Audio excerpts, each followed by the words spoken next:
Assalamualaikum warahmatullahi wabarakatuh. Salam sejahtera bagi kita semua. Perkenalkan, saya Nurma Yunita selaku moderator yang akan memandu rekan-rekan dalam mengikuti rangkaian diskusi kali ini mengenai landasan psikologi pendidikan.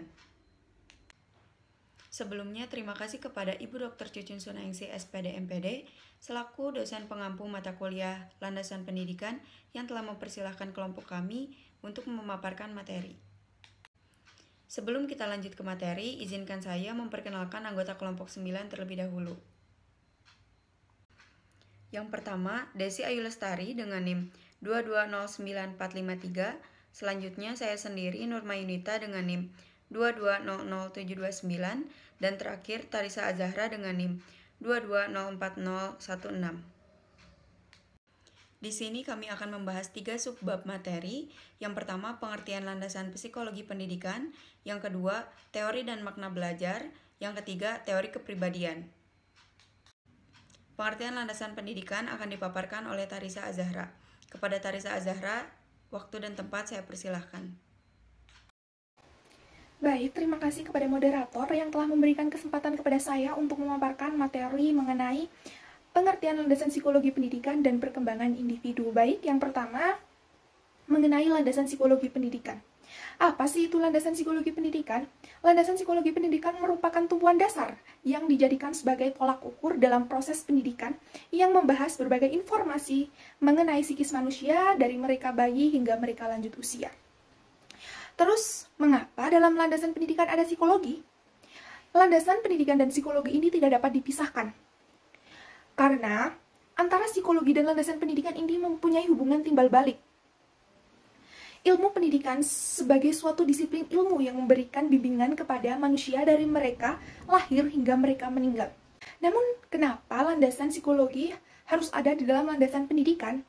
Psikologi sebagai landasan dalam pendidikan adalah bahwa dalam pelaksanaan pendidikan haruslah mempunyai unsur-unsur psikologi yang menjadikan sebuah pendidikan tersebut tepat sasaran, karena sasaran pendidikan adalah manusia.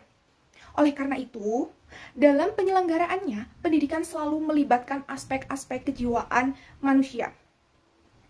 Dari aspek-aspek kejiwaan ini akan dilanjutkan dengan mengenai pembahasan perkembangan individu.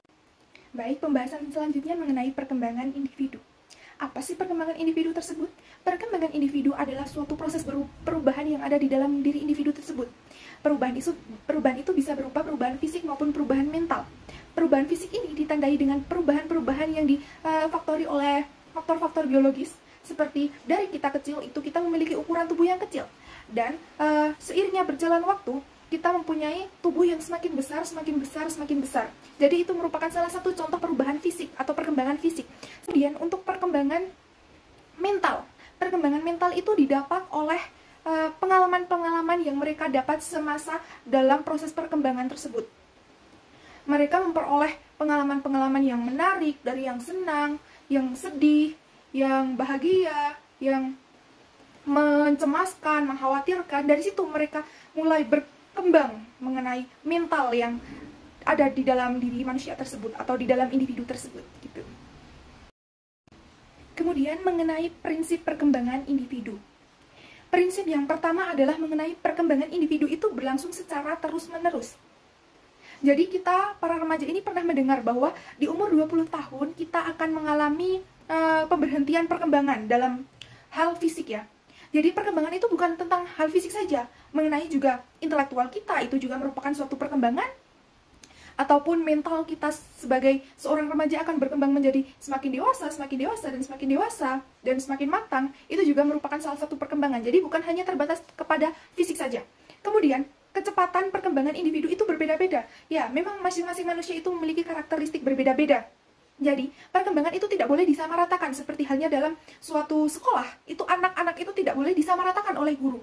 Karena mereka memiliki penangkapan atau menangkap materi dan dalam proses perkembangannya itu tidak boleh disamakan. Mereka mempunyai caranya masing-masing dan juga dalam waktu perkembangan yang berbeda-beda gitu. Kemudian semua aspek perkembangan yang bersifat fisik, sosial, mental, dan emosional. Ya, jadi perkembangan itu mencakup semua aspek. Bisa fisik, yaitu perkembangan dari kecil atau dari mereka lahir hingga mereka meninggal nanti, itu juga fisiknya mengalami perkembangan. Kemudian mengenai sosial atau mental. Nah, dalam bersosialisasi mereka juga mengalami perkembangan, mulai dari mereka bisa mendapatkan teman, kemudian bersosialisasi dengan lebih banyak orang, itu juga merupakan suatu perkembangan atau perkembangan individu yang mereka latih dari teman-teman ataupun orang-orang di sekitarnya. Kemudian mengenai mental, nah tadi sudah dijelaskan mengenai mental ini didapat melalui pengalaman-pengalaman. Nah, bisa dengan pengalaman bersosialisasi, itu bisa menambah atau menguatkan mental mereka, bagaimana mereka menghadapi suatu persoalan, menanggapi persoalan. Kemudian emosional, nah emosional ini berkaitan juga dengan mental. Bagaimana mereka menanggapi persoalan itu dikaitkan dengan emosional mereka. Jika emosional mereka itu dalam menanggapi suatu persoalan itu bersifat positif atau mereka itu bisa menanggapi secara kritis dan benar, itu emosional mereka akan stabil, tidak meledak-ledak. Jadi seperti itu perkembangan individu itu. Jadi selanjutnya adalah arah perkembangan individu itu dapat diprediksi. Jadi kita juga mengetahui ya, misal 1 bulan sampai berapa bulan mereka bisa apa, misal mereka mulai merangkak, berjalan, mulai belajar bicara, itu tuh ada ilmunya, jadi dapat diprediksi. Akan tetapi prediksi itu tidak selalu tepat, jadi itu tuh hanya sebagai tolak ukur saja. Kadang ada individu yang sesuai nih dengan prediksi tersebut, tetapi ada juga yang mengalami keterlambatan atau bahkan lebih cepat dari itu gitu.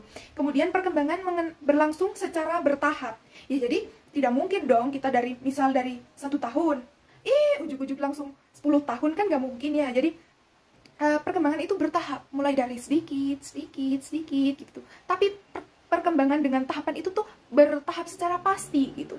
Jadi bukan kita langsung dari 1 bulan, misal kita baru lahir nih, tiba-tiba udah langsung bisa bicara gitu tuh. Ya memang di suatu momen atau suatu peristiwa itu memang kadang ada kalanya itu dapat terjadi ya.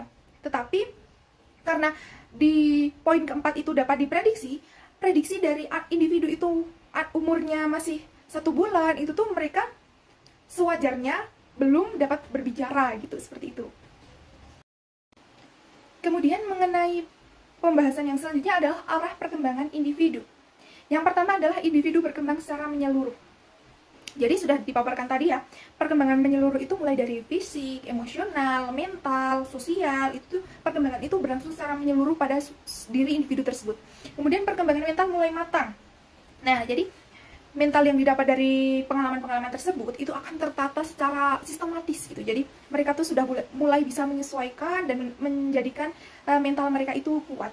Kemudian perkembangan dari egosentrisme hingga dapat mengerti pandangan orang lain. Nah, jadi masa-masa perkembangan individu di tingkat-tingkat bawah itu tuh mereka masih misal SD kelas 1 atau berapa, ataupun misal di PAUD atau TK, mereka tuh masih mengedepankan ego mereka masing-masing.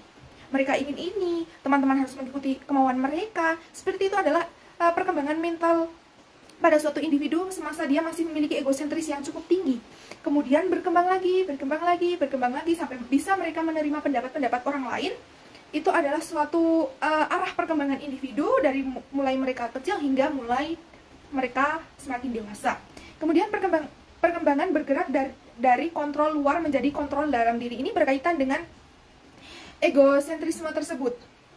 Pada awalnya mereka dalam masih kondisi mempunyai ego yang tinggi masing-masing, mereka tuh pasti dikontrolnya dari orang luar. Misal dari guru mereka, dari orang tua mereka, saudara, teman, ataupun orang di sekitar mereka.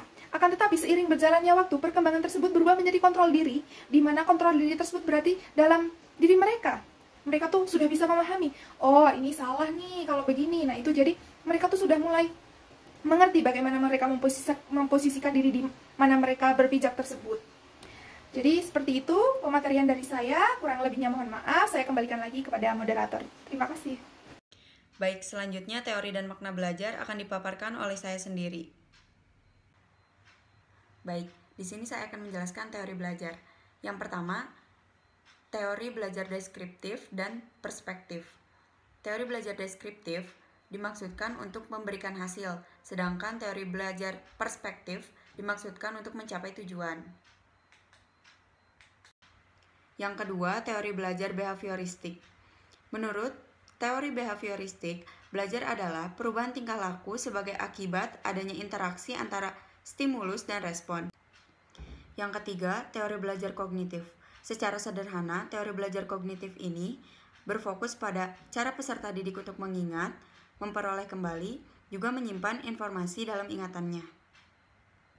Yang keempat, teori belajar humanistik menekankan perlunya ada sikap saling menghargai dan tanpa prasangka dalam membantu individu untuk mengatasi masalah-masalah kehidupannya.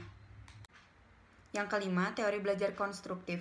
Dalam proses belajarnya, siswa diberikan kebebasan untuk mengemukakan gagasannya dengan bahasa sendiri, sehingga siswa menjadi lebih kreatif dan imajinatif, serta dapat menciptakan lingkungan belajar yang kondusif. Baik, selanjutnya makna belajar. Makna belajar dapat diartikan sebagai perubahan yang relatif permanen dalam perilaku atau potensi perilaku individu sebagai penentu utama keberhasilan pendidikan yang dihasilkan dari pengalaman dan pembelajaran. Baik, yang terakhir, teori kepribadian akan dipaparkan oleh Desi Ayu Lestari. Kepada Desi Ayu Lestari, tempat dan waktu saya persilahkan. Terima kasih kepada moderator yang telah mempersilahkan saya untuk menyampaikan materi teori kepribadian. Teori kepribadian yang pertama, teori kepribadian Freud. Sigmund Freud mengungkapkan teori kepribadian bahwa kebutuhan yang tidak disadari atau suatu dorongan dari diri manusia. Menurut Freud, kepribadian terdiri dari 3 unsur, yaitu ID, superego, dan ego. ID sendiri adalah naluri biologis dalam diri manusia sejak lahir yang mendorong munculnya kebutuhan seperti rasa lapar, rasa haus, dan nafsu seks. Yang kedua, superego. Superego adalah sifat manusia yang menggambarkan untuk patuh pada norma-norma sosial, etika, dan nilai-nilai masyarakat. Superego juga memperhatikan apa yang baik dan apa yang buruk bagi suatu masyarakat dan perilakunya disesuaikan dengan kondisi lingkungan sosialnya. Yang ketiga, ego. Ego merupakan unsur yang bisa dikontrol oleh manusia. Ego berfungsi menjadi penengah antara ID dan superego. Ego berusaha menyeimbangkan sesuatu yang ingin dipenuhi dan sesuatu yang ingin dituntut sesuai dengan norma sosial. Teori kepribadian yang kedua adalah teori neo-Freud, menyatakan bahwa hubungan sosial adalah faktor dominan dalam pembentukan dan pengembangan kepribadian manusia. Horney mengemukakan kepribadian manusia terdiri dari 3 kategori, yaitu complaint, adalah kepribadian yang dicirikan dengan ketergantungan seseorang kepada orang lain untuk menyayanginya, menghargainya, dan membutuhkannya. Orang yang memiliki kepribadian seperti ini akan selalu dekat dengan orang-orang sekelilingnya. Yang kedua, agresif adalah kepribadian yang dicirikan dengan adanya motivasi untuk memperoleh kekuasaan. Orang seperti ini cenderung berlawanan dengan orang lain, selalu ingin dipuji dan cenderung memisahkan diri dari orang lain. Yang ketiga, detached adalah kepribadian yang dicirikan ingin bebas, mandiri, mengandalkan diri sendiri dan ingin bebas dari berbagai kewajiban. Biasanya orang tersebut menghindari orang lain. Teori yang ketiga adalah teori ciri atau trait teori. Teori ciri ini mengklasifikasikan manusia ke dalam sifat yang paling menonjol. Menurut Loudon dan Della Vita, tahun 1993, teori ciri ada 3 asumsi, yakni individu memiliki perilaku yang cenderung relatif stabil. Yang kedua, orang memiliki derajat perbedaan dalam kecenderungan perilaku tersebut. Yang ketiga, jika perbedaan-perbedaan tersebut diidentifikasi dan diukur, maka perbedaan tersebut bisa menggambarkan kepribadian individu-individu tersebut. Teori yang keempat adalah teori konsep diri atau self-concept. Menurut teori ini, manusia mempunyai pandangan dirinya sendiri berupa penilaian terhadap dirinya. Teori konsep diri ini memandang tiap individu mempunyai suatu konsep tentang dirinya yang didasari oleh siapa dirinya dan konsep yang ini memandang dirinya ingin seperti siapa.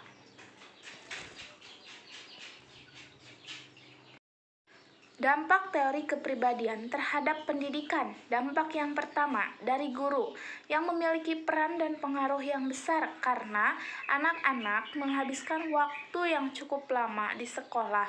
Sebab itu, kita sebagai guru bisa melihat kepribadian mereka yang mulai tumbuh seiringnya waktu.